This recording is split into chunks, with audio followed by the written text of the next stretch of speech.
Hello my dear student, मैं के पवन आप तमाम स्टूडेंट का अपने यूट्यूब चैनल जीनियस फैक्ट्री पे स्वागत करता हूं।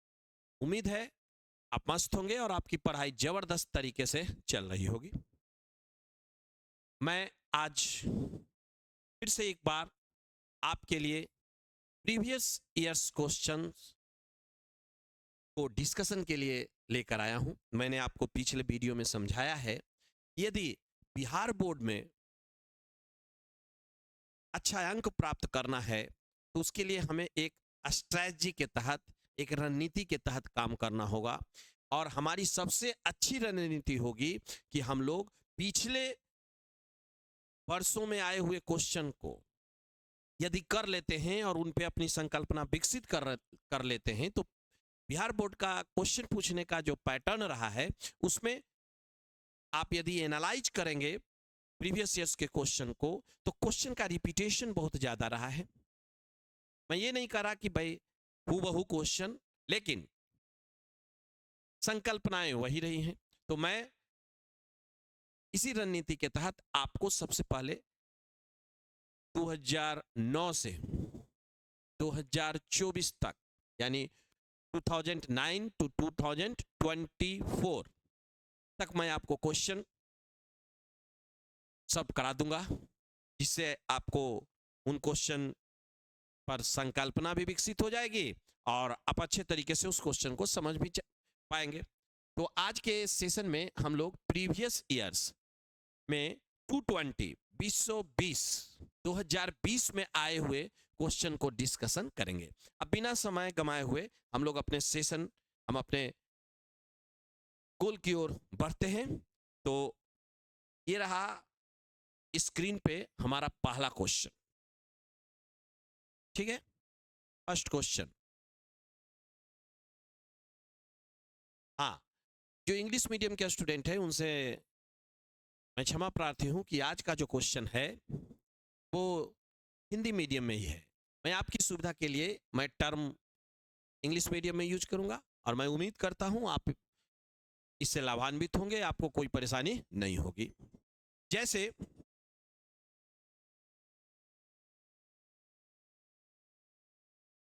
हाँ, यही है, तो आपको कोई परेशानी नहीं होगी। और हम लोग सबसे पहला क्वेश्चन देखते हैं। पहला क्वेश्चन है, प्रकाश रासायनिक धुंध में निम्नांकित में से क्या नहीं पाया जाता है। तो इंग्लिश में प्रकाश रासायनिक धुंध को हम लोग फोटो केमिकल स्मॉग कहा जाता है। फोटो केमिकल स्मॉग कहा जाता है। तो कह रहा है कि फोटो केमिकल स्मॉग में, यानी प्रकाश रासायनिक धुंध में, इनमें से क्या उपस्थित नहीं होता है। ठीक है, तो फर्स्ट ऑप्शन है PAN। तो सबसे पहले देखिए, ये तो एब्रिविएटेड फॉर्म है, इसके बारे में ये जानना होगा ये है क्या। तो वास्तव में इसका ये है पेरोक्सी एसिटाइल नाइट्रेट। ये बहुत ही हेजार्ड या हार्मफुल सब्सटेंस है। इसका निर्माण तब होता है जब नाइट्रोजन ऑक्साइड के साथ कोई भी वोलेटाइल ऑर्गेनिक कंपाउंड जब रिएक्ट करता है तो इसका फॉर्मेशन होता है। किसका? पैन का। अब पैन फोटोकेमिकल स्मॉग में उपस्थित होता है।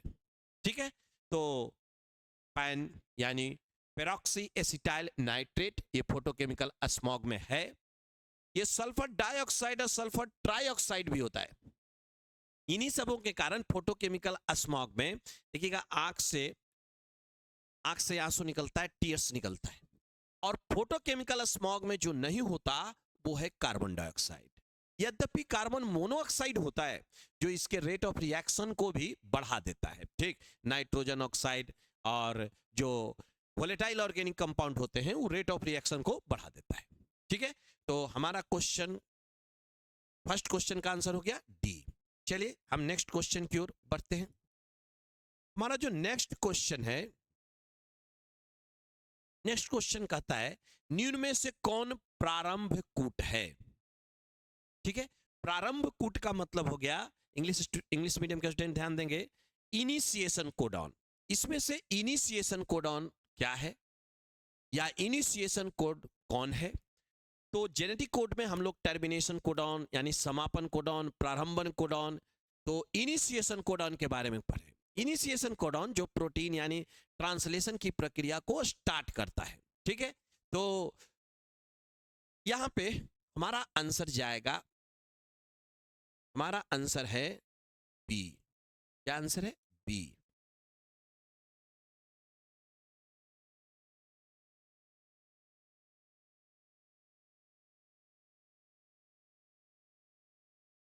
आंसर है बी। ठीक है, ए यू जी और जी यू सी। ठीक है, विशेषकर प्रोकैरियोटिक के केस में जी यू जी इनिशिएशन कोडॉन के रूप में कार्य करता। चलिए हम लोग नेक्स्ट क्वेश्चन की ओर बढ़ते हैं। हमारा नेक्स्ट क्वेश्चन है कि इकोलाई में, जल में जब इकोलाई की मात्रा बढ़ जाती है तो वो क्या बताता है? अगर कोई वाटर बॉडीज में आप इकोलाई की मात्रा बढ़ते हुए देख रहे हैं तो ये क्या प्रूव करता है? देखिए, इकोलाई जब बढ़ गया तो समझ लीजिए कि उस जल में, उस वाटर बॉडीज में सीवेज मटेरियल बहुत अधिक है, बाहित मल जल काफी अधिक है। ठीक है, तो जब इकोलाई वाटर बॉडीज में सीवेज की मात्रा अधिक होगी, मलमूत्र की मात्रा अधिक होगी, तो क्या किसका डेवलपमेंट ज्यादा होगा? इकोलाई का। ठीक, तो आंसर इज सी। चलिए नेक्स्ट क्वेश्चन की ओर बढ़ते हैं। हमारा नेक्स्ट क्वेश्चन है स्क्रीन पे, कह रहा है नील हरित शैवाल किस खेत के लिए उपयोगी जैव उर्वरक है? नील हरित शैवाल, इंग्लिश में इसको हम लोग ब्लू ग्रीन अलगी कहते हैं, इसको हम लोग साइनोबैक्टीरिया भी कहते हैं। और ये किसके लिए, किस खेत में ये जैव उर्वरक मतलब बायो फर्टिलाइजर के रूप में यूज किया जाता है? जानते हैं कि जब हम ऑर्गेनिज्म का, लिविंग बॉडीज का या उसके किसी प्रोडक्ट का अगर सॉइल की फर्टिलिटी को बढ़ाने के लिए उपयोग कर रहे हैं तो उसी को हम लोग कहते हैं बायो फर्टिलाइजर। तो आप किस फसल में उसका उपयोग कीजिएगा? मेज में कीजिएगा, व्हीट में कीजिएगा, शुगर केन में कीजिएगा या चावल में कीजिएगा? तो आंसर इज, आंसर क्या हो जाएगा? आंसर हमारा है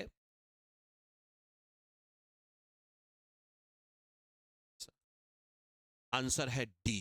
क्या है आंसर? डी, चावल।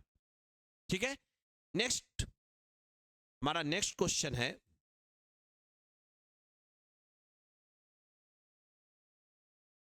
नेक्स्ट क्वेश्चन है रेट्रो विषाणु निम्नांकित में किस बीमारी को उत्पन्न करता है या रोगजनक है, पैथोजेन है? रेट्रो वायरस, रेट्रो वायरस का मतलब है वैसा वायरस जिसका जेनेटिक मटेरियल डीएनए न होकर के आरएनए होता है, तो उसी को हम लोग रेट्रो वायरस कहते हैं। ठीक है, तो रेट्रो वायरस या रेट्रो विषाणु किसका जेनेटिक मटेरियल है? सिफिलिस का, एड्स का, फाइलेरिया का, ए और बी दोनों का। तो ये एड्स का ये जेनेटिक मटेरियल है, क्योंकि एड्स में जेनेटिक मटेरियल के रूप में रेट्रोवायरस दैट मींस आरएनए होता है। ठीक है, चलिए नेक्स्ट,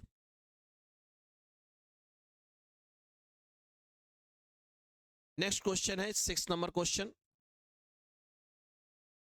6 नंबर क्वेश्चन कहता है निम्नांकित में कौन कैंसर कोशिकाएं हैं? कैंसर उत्पन्न करने वाली कोशिकाएं कौन है?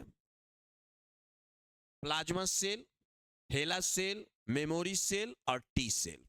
तो देखिए, कैंसर उत्पन्न करने वाली कोशिकाओं को हम लोग कहते हैं हेला सेल। क्या कहते हैं? हेला सेल। ठीक है, चलिए next, 7th number question. 7th number question, मनुष्य में निम्नांकित में किस ऑर्डर तथा किस कुल का सदस्य है? मतलब हम जब ह्यूमन का क्लासिफिकेशन करते हैं तो ये ह्यूमन है किस, जैसे हम लोग पढ़ते ना अलग अलग स्पीसीज क्या है, जेनस क्या है, फैमिली क्या है, ऑर्डर क्या है, तो कह रहा है कि किस ऑर्डर का है और किस कुल का है। ठीक है, किस कुल का है? तो हम लोगों का ऑर्डर हो जाता है प्राइमेट्स, और कुल हो गया होमिनिडेई। क्या नाम है? होमिनिडेई, प्राइमेट्स और होमिनिडेई। चलिए नेक्स्ट क्वेश्चन की ओर बढ़ते हैं। 8 number question. 8 number question. 8 number question, वायु परागन किसमें नहीं होता? वायु परागन when air act as an agent, then that type of pollination is called anemophily. English में, हिंदी में हम लोग इसको वायु परागन कहते हैं। इसमें वायु परागन नहीं होता है। तो देखिए, घास में, ग्रास में वायु परागन होगा, मेज में भी वायु परागन होगा, भीट में भी वायु परागन होगा, लेकिन यह स्पेशल टाइप का इंसेक्ट पॉलिनेशन है जिसमें साल्विया के द्वारा इंसेक्ट पॉलिनेशन होता है। इसमें साल्विया में इंसेक्ट पॉलिनेशन होता है। चलिए हम लोग नेक्स्ट क्वेश्चन की ओर बढ़ेंगे।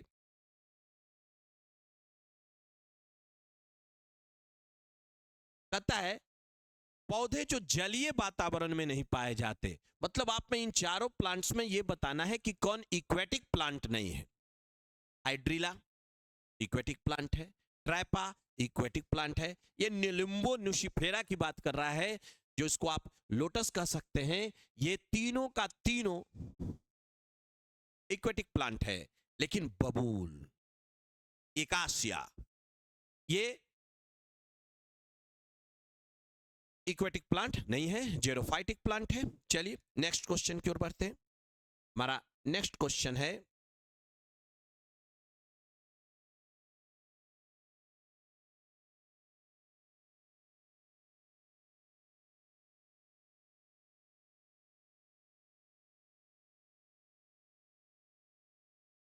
हम लोग इसको इधर रख लेते हैं, सहूलियत होगी। चलिए, तो हमारा नेक्स्ट क्वेश्चन है, कौन सा पिरामिड कभी भी उल्टा नहीं होता? आपने पढ़ा है कि पिरामिड 3 तरह का होता है, पिरामिड ऑफ एनर्जी है, पिरामिड ऑफ नंबर है, पिरामिड ऑफ बायोमास है। तो कौन सा पिरामिड कभी भी उल्टा नहीं होता? तो देखिए, ये ऊर्जा का जो पिरामिड है, सॉरी, जो ऊर्जा का पिरामिड है, पिरामिड ऑफ एनर्जी, कभी भी उल्टा नहीं होता। जय भार का भी पिरामिड उल्टा होता है, जैसे पॉन्ड इकोसिस्टम में देखिए, जय भार का पिरामिड, बायोमास का पिरामिड उल्टा होगा, संख्या का पिरामिड भी उल्टा होता है, और आकार मार्फोलॉजी का, तो किसका पिरामिड कभी भी उल्टा नहीं होगा? तो पिरामिड ऑफ एनर्जी कभी भी उल्टा नहीं होता। चले नेक्स्ट क्वेश्चन की ओर बढ़ते। हमारा नेक्स्ट क्वेश्चन है 11 नंबर क्वेश्चन। अपने आप को बस कंसंट्रेट रखना है। कहता है, निम्नांकित में बाल स्थाने संरक्षण का उदाहरण है। बाल स्थाने नहीं है, ये वाह स्थाने है। ठीक है, कंजर्वेशन 2 तरह का होता है, एक स्वस्थाने, एक वाह स्थाने। इंग्लिश में बोलते हैं इन सीटू कंजर्वेशन और एक्स सीटू कंजर्वेशन। तो कह रहा है एक्स सीटू कंजर्वेशन का इसमें से कौन उदाहरण है? इन सीटू का मतलब हुआ कि कोई ऑर्गेनिज्म जहां है वहीं पर भी प्रोटेक्शन दिया जाए, उसके नेचुरल हैबिटेट में दिया जाए, तो उसको हम लोग इन सीटू कंजर्वेशन बोलते हैं। एक्स सीटू कहते हैं कि उसके नेचुरल हैबिटेट में हम उसको प्रोटेक्शन ना दे करके हम उसको एक आर्टिफिशियल, जहां भी या ह्यूमन मेड इकोसिस्टम में उसको हम लोग प्रोटेक्शन दे रहे हैं, तो उसी को कहा जाता है एक्स सीटू कंजर्वेशन। जैसे बीज बैंक, ठीक है, बीज बैंक ऐसा है जो कि एक्स सीटू कंजर्वेशन का उदाहरण है। चलिए हम लोग नेक्स्ट क्वेश्चन की ओर बढ़ेंगे। हमारा नेक्स्ट क्वेश्चन है, थोड़ा सा स्पीड ज्यादा है, आज थोड़ा मैं लेट भी हो गया, कुछ टेक्निकल इशू ऐसा चल रहा था कि हमको तो लगा कि आज मैं रिकॉर्ड ही नहीं कर पाऊंगा। खैर चलिए, तो हम लोग निम्नांकित में से कौन द्विगुणित संरचना है? डिप्लॉयड कौन है? डिप्लॉयड मतलब 2 set of chromosome is present. शुक्राणु, ये गैमिट है, शुक्राणु, अंडाणु, युग्मनज या भ्रूणपोष। तो देखिए, आप, ये यूनिवर्सल स्टेटमेंट है कि शुक्राणु या कोई भी गैमिट डिप्लॉयड नहीं होता, हैप्लॉयड होता है। तो ये दोनों तो होने से रहा, ठीक है। अब ये युग्मनज, 2 शुक्राणु अंडाणु मिलेगा तो युग्मनज बनेगा। अब भ्रूणपोष 3n भी होता है, तो आंसर क्या चला जाएगा? युग्मनज। चले नेक्स्ट क्वेश्चन की ओर बढ़ते हैं। हमारा नेक्स्ट क्वेश्चन है 13 नंबर क्वेश्चन। 13 नंबर क्वेश्चन देखते हैं। ट्रांसजेनिक सुनहरे, फिर से प्रिंटिंग मिस्टेक है, थोड़ा सा इसको इग्नोर किया जाएगा। सुनहरे धान में किस विटामिन या चावल में किस विटामिन की प्रचुर मात्रा पाई जाती है? मतलब चावल में कौन सी विटामिन की प्रचुर मात्रा पाई जाती है? कौन, इसको हम लोग गोल्डन राइस बोलते हैं। तो गोल्डन राइस में विटामिन ए की मात्रा काफी ही अधिक होती है। ठीक है, नेक्स्ट क्वेश्चन कहता है पक्षियों तथा तितली का डैना कैसा अंग है? कैसा अंग है? मतलब wings of birds and wings of butterfly, ये कैसा अंग है? तो देखिए अंग दो तरह का है, एक समजात अंग, एक असमजात अंग। समजात अंग उसको कहते हैं जिसका ऑरिजिन और फंक्शन सेम हो तो समजात अंग कहते हैं। ठीक है, होमोलोगस ऑर्गन कहते हैं। असमजात अंग कहते हैं कि ऑरिजिन डिफरेंट हो लेकिन फंक्शन सेम हो, तो उसको हम लोग असमजात या एनालोगस ऑर्गन कहते हैं। देखिए जो बर्ड्स का जो विंग्स होता है that is the modification of forelimbs, अग्रपाद का रूपांतरण है वहां पे। और यहाँ जो तितली का होता है ये that is the modification of skin, skin का मॉडिफिकेशन है। तो दोनों का काम उड़ना है, कार्य सेम कर रहा है, function same but origin different, that's why it is the example of analogous organ, that means असमजात अंग। ठीक है, 14 नंबर क्वेश्चन। चलिए नेक्स्ट क्वेश्चन की ओर बढ़ते हैं। हमारा नेक्स्ट क्वेश्चन है, देखिए ये जेनेटिक्स का क्वेश्चन है। कहता है आरएनए का आधार अनुक्रम AUGCCGGUZ है, तो बताइए इसमें से कौन सा आंसर सही है? ठीक है, आरएनए है तो आरएनए में ये ध्यान देना है कि ये जो आरएनए का आधार का अनुक्रम है तो इसका उल्टा हम लोग लिखेंगे। जैसे देखिए एक से क्या जुटेगा जी, TU है तो यहाँ क्या जुटेगा, AC है तो GC है तो G, यहाँ है GGACT। अब इससे मिलाएंगे TAGC, देखिएगा TAGC, ये GG, ठीक है, हाँ GACT। ठीक, तो इसका उल्टा, तो इसका उल्टा जब हम मिला रहे हैं तो यहां देखिए TA है, CCG, एक मिस्टेक हो रहा है हमसे, ये देखिए एक का उल्टा यहां हो गया T, U जुटेगा A से, C जुटेगा G से, G जुटेगा C से, ठीक है, C जुटेगा G से, एक एक्स्ट्रा मैंने लिख दिया है, एक गलती हो गई, और U जुटेगा A से और C टे, तो क्या हो गया आंसर? आंसर चला गया B। ठीक है, देखिए अगर बाय द वे ऐसा क्वेश्चन आपको कुछ नहीं समझ में आ रहा है तो हम तुक्का भी लगाएंगे, तो ऐसे देखेंगे, देखिए ऐसे आप देख सकते हैं कि सबसे ज्यादा बार, देखिए आप ध्यान से देखिए कि तीन का देखिए मैक्सिमम अक्षर फर्स्ट सेकंड और फोर्थ मैक्सिमम लेटर सेम है। ठीक है, मैक्सिमम सेम है तीनों का, तो तीन में ये तो ऐसे ही हट गया, यानी ये तो गया ही गया। अब ये तीनों में कौन हो सकता है आंसर? तो देखिए फिर मैक्सिमम फ्रीक्वेंसी TA की है, तो हम लोग बस यहां से फिर हम इसको करके फिर इसको हम मिलान करेंगे तो हमारा आंसर इस ओर बढ़ सकता है। ठीक है, ये सब सिंपल क्वेश्चन है, डायरेक्ट आपको ये याद हो कि ये किसके साथ कंबाइन करता है, यू किसके साथ कंबाइन करता है, तो ये देखने में लग रहा है कि कॉम्प्लेक्स क्वेश्चन है लेकिन आसान सा क्वेश्चन है, आप इसको दिखाएं, ध्यान देंगे। चलिए नेक्स्ट क्वेश्चन जो 16 नंबर क्वेश्चन है, कहता है निम्नलिखित में से कौन जैव आवर्धीकरण का कारण किसे माना जाता है? जैव आवर्धीकरण, बायोमैग्निफिकेशन। बायोमैग्निफिकेशन में क्या होता है कि अगर कोई कोई सब्सटेंस ऐसे हैं जो जल्दी डिकम्पोज नहीं होते और कहीं आप उसको हम फेंकते हैं तो उसके हर एक ट्रॉपिक लेवल में उसकी मात्रा बढ़ती जाती है। ठीक, तो उसी को हम लोग बायोमैग्निफिकेशन कहते हैं। और पारा भी बायोमैग्निफिकेशन शो करता है, DDT भी बायोमैग्निफिकेशन शो करता है, तो आंसर क्या हो जाएगा? C, आंसर हो गया C। चलिए नेक्स्ट क्वेश्चन की ओर बढ़ते हैं।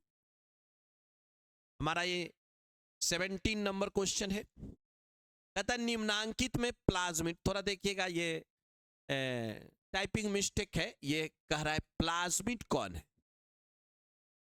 प्लाज्मिड कौन है। तो देखिए इसमें प्लाज्मिड PBr 322, बाकी सब रिस्ट्रिक्शन एंजाइम्स हैं। चले नेक्स्ट क्वेश्चन,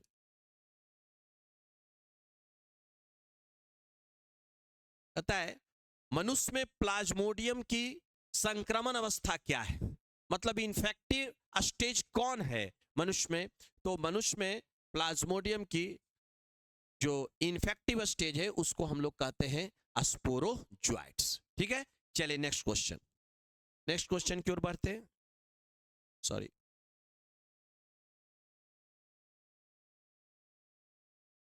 19 नंबर क्वेश्चन, निम्न में से कौन मोबाइल आनुवांशिक पदार्थ है। मोबाइल का मतलब आनुवांशिक पदार्थ मतलब जेनेटिक मटेरियल जो कैरेक्टर को एक जनरेशन से दूसरे जनरेशन तक ले जाता है। ठीक है, तो जीन, और कुछ जीन ऐसे होते हैं जो जैसे जंपिंग जीन है, और ये ट्रांसपोजॉन और जंपिंग जीन दोनों का दोनों जो है वो मोबाइल आनुवांशिक पदार्थ है। तो आंसर चला जाएगा डी।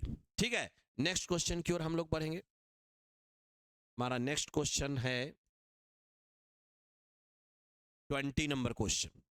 ठीक है, 20 नंबर क्वेश्चन कहता है टीआई प्लाज्मिड निम्नांकित में किससे प्राप्त किया जाता है। ठीक है, टीआई प्लाज्मिड कहां से प्राप्त किया जाता है। तो ये एक मैंने आप पढ़े होंगे कि किससे प्राप्त किया जाता है, एग्रोबैक्टीरियम ट्यूमेफेसियंस। किससे प्राप्त किया जाता है, एग्रोबैक्टीरियम ट्यूमेफेसियंस। इसी का उपयोग हम लोग इसीलिए जीन को ट्रांसफर करने में भी प्लांट में करते हैं, इसी एग्रोबैक्टीरियम ट्यूमेफेसियंस से भी आरएनए इंटरफेरेंस में हम लोग इसका यूज कर देंगे। चलिए नेक्स्ट क्वेश्चन है 21 नंबर, कहता है फॉसिल्स जीवाश्म सामान्यतः किस चट्टान में पाए जाते हैं। तो जीवाश्म सेडिमेंट्री रॉक्स तलछटी चट्टान में पाए जाते हैं। ठीक है, चलिए तो आंसर हो गया। नेक्स्ट है 22 नंबर क्वेश्चन, GAATTC निम्नांकित में से किसका रिकॉग्निशन साइट है। पढ़े कि कोई भी प्रतिबंधन एंजाइम है उसका एक स्पेसिफिक रिकॉग्निशन साइट होता है, और ढेर सारा रेस्ट्रिक्शन एंजाइम है और सबका अलग अलग रिकॉग्निशन साइट है। तो GAATTC ये रिकॉग्निशन साइट किसका है, ये रिकॉग्निशन साइट है इको R1 का। किसका है, इको R1 का। देखिएगा एनसीईआरटी में यही एक बड़ा सा फिगर दिया हुआ है, आपको ये याद रखना है। ठीक है, जिसमें उसने समझाया है कि रिकॉम्बिनेंट डीएनए हम लोग कैसे प्राप्त करते हैं, तो वहां इसी इको R1 का यूज किया गया है। ठीक, चलिए नेक्स्ट क्वेश्चन है हमारा, निम्नांकित में कौन संकटग्रस्त स्पीसीज है, यानी इंडेंजर्ड है, नष्ट होने वाला है। तो वैसा स्पीसीज कौन है। तो देखिए इसमें से अमरबेल, ये तो अगर कहीं है खत्म नहीं होगा, नाम ही है अमरबेल, इसको कुस्कुट्टा भी कहते हैं। लेंटाना, ये ऐसा ग्रास है जहां फैल जाएगा पूरा तेजी से फैलेगा, माने ये सब तो छाया रहेगा, खत्म कहां हो रहा है, इसको तो हम लोग खत्म करना चाह रहे हैं। तो यहाँ पे आपका आंसर है नेफेंथिस। क्या नाम है, नेफेंथिस, जो आज इंडेंजर्ड स्पीसीज की सूची में है। नेक्स्ट क्वेश्चन हम लोग करते हैं। नेक्स्ट क्वेश्चन कहता है मनुष्य में जो एबीओ रक्त समूह है, ब्लड ग्रुप है, वो क्या दर्शाता है। जैसे प्रभाविता को, अपूर्ण प्रभाविता को, बहुअलील है, सह प्रभावित है। अपूर्ण प्रभाविता का मतलब हो गया इनकम्प्लीट डोमिनेंस, बहुअलील का मतलब हो गया मल्टीपल एलील, सह प्रभाविता का मतलब है कोडोमिनेंस। तो एबीओ ब्लड ग्रुप जो है वो वहां पर आप कोडोमिनेंस भी देखते हैं। जब ए बी होता है तो ए का भी चलती है, बी का भी चलती है। ए बी ब्लड ग्रुप में आप कोडोमिनेंस देखते हैं, और जो हमारा एबीओ ब्लड ग्रुप है वो 2 एलील से नहीं बल्कि वहां पे 3 एलील एबीओ ब्लड ग्रुप की रचना करते हैं। तो आंसर क्या हो गया? डी। ठीक है, चलिए 25 नंबर क्वेश्चन। 25 नंबर क्वेश्चन है कि ग्राफियन पुटक, ग्राफियन फॉलिकुल कहां पाए जाते हैं? अब ग्राफियन पुटक है तो ये तो फीमेल में पाया जाएगा भाई, तो फीमेल के भी कहां पाया जाएगा? तो मानव के अंडाशय में। अंडाशय कहां पाया जाएगा? फीमेल में पाया जाएगा, ये मानव अंडाशय में। ठीक है, चलिए ये सब सिंपल क्वेश्चन है। नेक्स्ट है, 1 मिनट, सॉरी,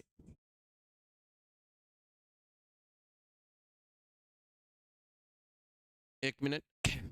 चलिए, अदरक में कायिक प्रवर्धन, वेजिटेटिव प्रोपगेशन किसके द्वारा होता है? अदरक में कायिक प्रवर्धन यानी वेजिटेटिव प्रोपगेशन किसके द्वारा होता है? तो किसके द्वारा होता है? ये सब सिंपल क्वेश्चन है, फर्स्ट चैप्टर में ये सब आपने कायिक प्रवर्धन तो राइजोम के द्वारा होता है। किसके द्वारा? राइजोम के द्वारा। चलिए नेक्स्ट क्वेश्चन की ओर बढ़ते हैं। हमारा नेक्स्ट क्वेश्चन है, देखिए ये सब फैक्चुअल स्टडी है तो हम लोग फैक्ट याद करेंगे। अब सिल्क धागा, जो सिल्क का फाइबर है उसमें कौन सा प्रोटीन पाया जाता है? तो इसमें समझना नहीं, ये फैक्चुअल स्टडी है, आप फैक्ट याद रखिए, ये फाइब्रियन का बना हुआ होता है। कौन रहेगा? फाइब्रियन। चलिए नेक्स्ट क्वेश्चन कहता है टर्नर सिंड्रोम में कितने गुणसूत्र होंगे? ठीक है, अब ये देखिए, ये समझने वाली बात है। टर्नर सिंड्रोम, देखिए टर्नर सिंड्रोम में गुणसूत्रों की संख्या, क्रोमोसोम की संख्या घट जाती है फीमेल में। उसमें 46 की जगह, सॉरी 46 की जगह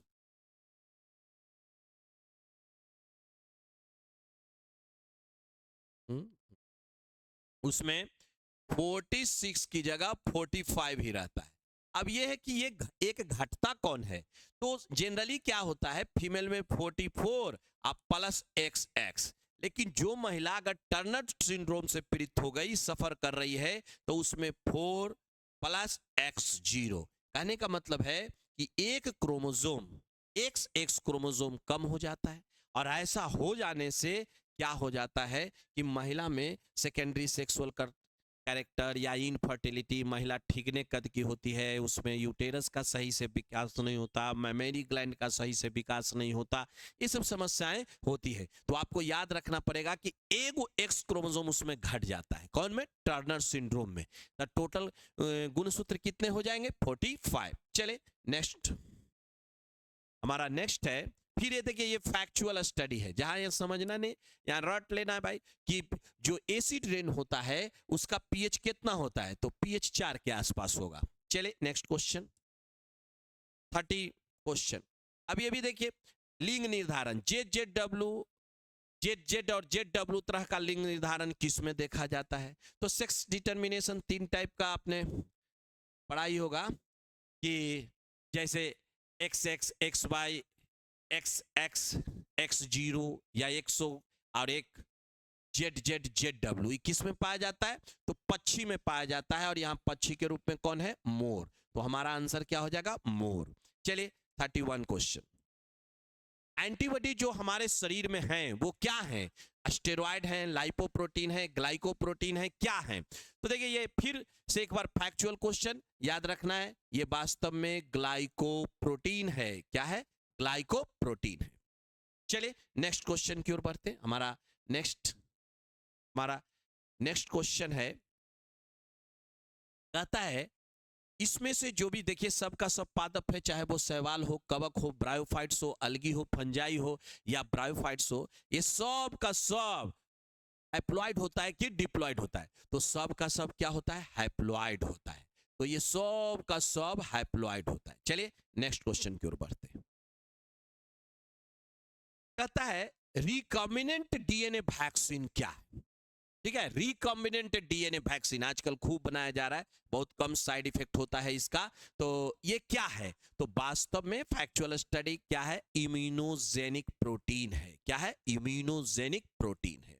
चलिए नेक्स्ट क्वेश्चन, बस अपने कंसंट्रेशन को बनाए रखना है, और हम लोग अपने लास्ट पड़ाव की ओर बढ़ रहे हैं। हमारे पास टोटल आज 42 क्वेश्चन है, अब ये 34 क्वेश्चन आपके सामने है कि भ्रूणपोष वाले बीजों को क्या कहा जाता है। देखिए बीज को हम लोग on the basis of presence of endosperm भ्रूणपोष की उपस्थिति के आधार पर दो भाग में बांटते हैं। अगर है तो भ्रूणपोषी, नहीं है तो अभ्रूणपोषी, हिंदी में इंग्लिश में इसको इंडोस्पर्मिक और नॉन इंडोस्पर्मिक कहते हैं। तो देखिए भ्रूणपोष वाला बीज को हम लोग यहाँ पर क्या बोलेंगे भाई, यहाँ पे हम लोग इसको बोलेंगे इंडोस्पर्मिक सीड। चले नेक्स्ट क्वेश्चन की ओर बढ़ते हैं।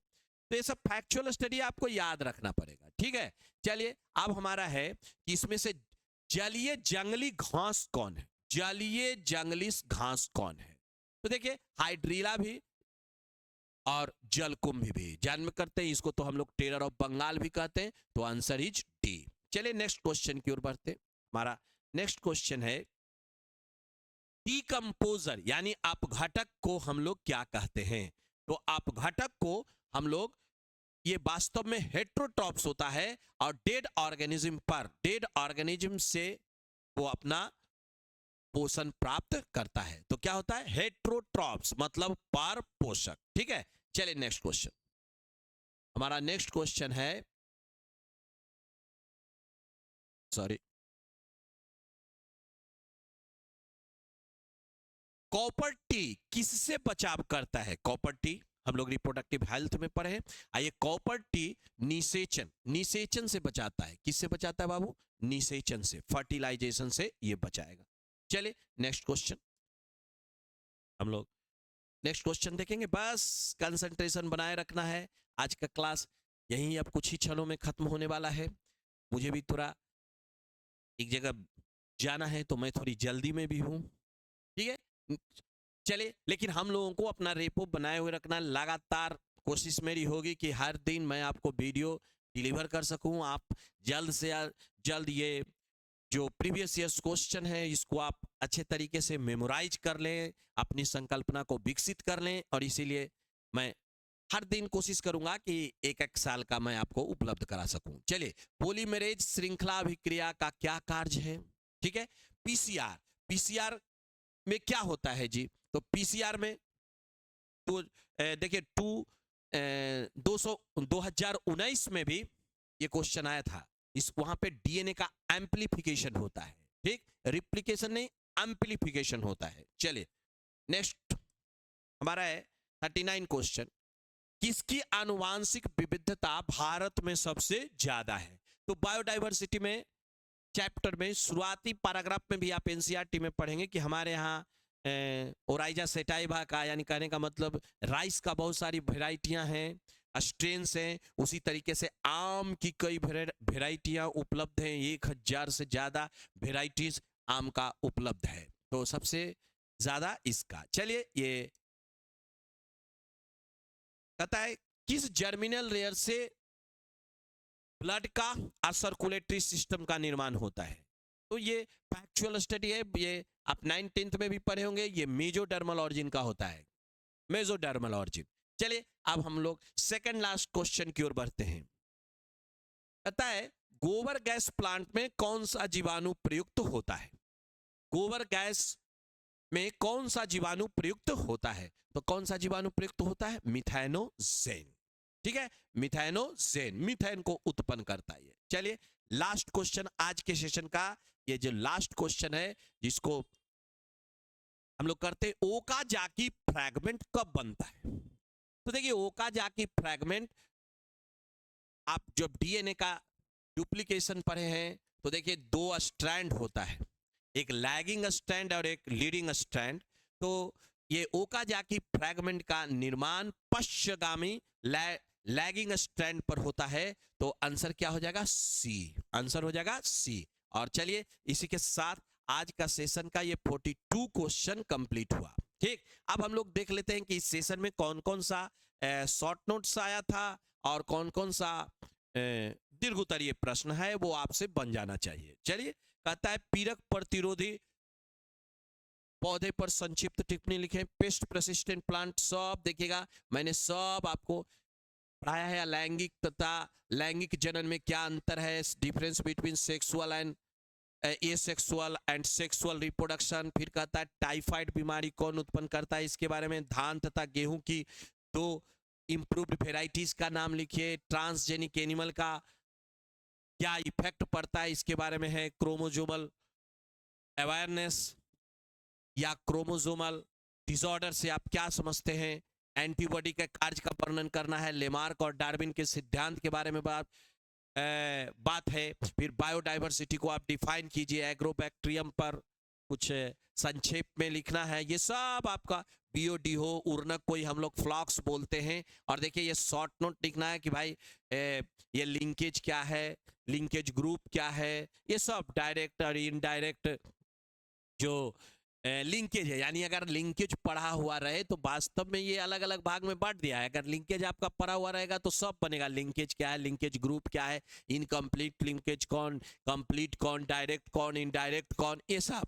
तो निम्नलिखित पर फिर कहता है टिप्पणी लिखे, बायोटेक्नोलॉजी का यूनिट से है पैलिंड्रोम और क्लोनिंग संवाहक, उसी तरीके से प्रारंभक कूट और समापन कूट, जलीय पौधे और मरुद्भिद को सुधारण, जो जल में खिलता है जलीय पौधे, और जो जेरोफाइटिक प्लांट होते हैं उसी को हम लोग मरुद्भिद पौधे कहते हैं। देखिए फूड चेन और फूड वेव में अंतर लिखने कहता है, जल परागन के बारे में बताइए। तो ये सब क्वेश्चन आप आराम से कर सकते हैं, एक बार आप इसको देख लेंगे कि सब क्वेश्चन हमसे बन रहा है कि नहीं बन रहा है। किसी तरह की असुविधा होगी मुझे मैसेज करेंगे, हमसे मिलेंगे। तो लिंग निर्धारण से सेक्स डिटर्मिनेशन अच्छा क्वेश्चन है, पिछली बार नहीं आया तो आने की संभावना बनेगी। नाइट्रोजन फिक्सेशन में माइक्रो ऑर्गेनिज्म की क्या भूमिका है, इसके बारे में पढ़ना है। चलिए जेनेटिक कोड के बारे में, उसके बाद देखिए इधर कुछ ट्रेंड बना है ए बी करके पूछने का। तो देखिए जीन थेरेपी और मॉलिक्यूलर डायग्नोसिस के बारे में, ओजेनेसिस और स्पर्मेटोजेनेसिस के बारे में, देखिए ये अलग अलग भी पूछ सकता था। और ये सब क्वेश्चन में आपको अगर आप याद रखते काफी नंबर आपको मिलेगा। किन्हीं दो का वर्णन करना है। भाई प्रोटोप्लास्ट कल्चर से क्या समझते हैं, ट्रांसजेनिक ऑर्गेनिज्म क्या है, मिनिस्ट्रियल साइकिल क्या है। देखिए ये नामांकित चित्र बनाना है बैक्टीरिया का। फिर देखिए ये भ्रूणकोष का, ब्लास्टोसिस का। हर साल अब ट्रेंड है कि एक फिगर बनाने वाला क्वेश्चन आता है। अब फिगर का जो क्वेश्चन है बस 2 चैप्टर विशेषकर क्वेश्चन, एक ह्यूमन रिप्रोडक्शन, दूसरा इवोल्यूशन, इन दोनों से ही ज्यादातर फिगर वाला क्वेश्चन आता है। कभी कभी ये जो sexual reproduction in flowering plant से है, जैसे इम्ब्रियो सैक का कहता है ये। फिर कहता है परिभाषित कीजिए, डिफाइन दीजिए क्रमिक विकास का रिकैप्चुलेशन थ्योरी, आनुवांशिक विचलन, विनिमय और एग्रोबैक्टीरियम। देखिए ये जो भी है ये सब क्वेश्चन आपसे सॉल्व होना चाहिए और एक नजर आपको देख लेना चाहिए। चलिए इसी के साथ ये मेरा सेशन खत्म होता है। गुड नाइट, और फिर नए सेशन में आपसे मिलते हैं। Thank you.